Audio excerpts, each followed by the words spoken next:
ولم يكن له كفوا أحد।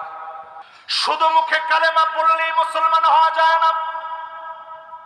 সাহাবীদের জীবনের দিকে তাকায় দেখে আল্লাহর নবীর কাছে একজন রাখাল আসছে। রাখালের নাম আসওয়াদ বিন গালিব। ওই খায়বারের প্রান্তে আসছে, এখনো কালেমা পড়ে নাই, মুসলমান হয় নাই। নবীজির কাছে আসছে।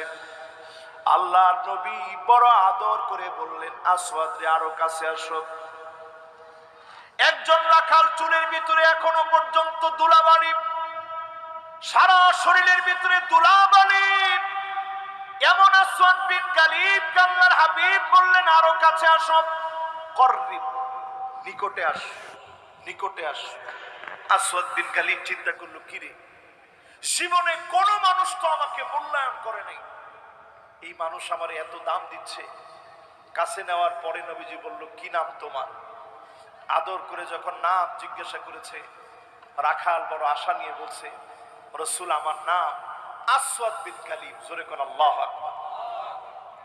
আল্লাহ নবী বলতেছে, তোমার কি মনে চায়?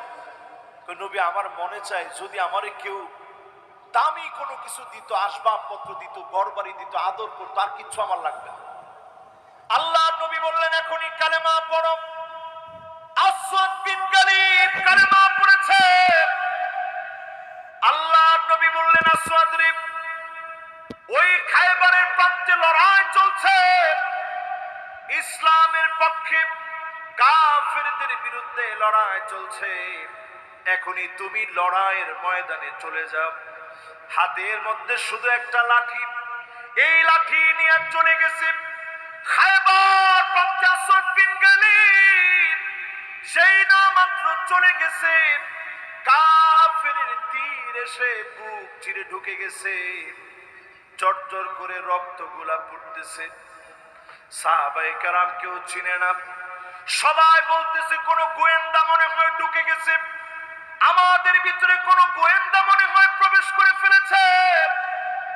আসওয়াদ বিন গালিবকে দেখা মাত্র আল্লাহর হাবিব দুটা চোখ থেকে অঝর ধারায় পানিগুলা জল জল করে বের হয়ে পড়েছে।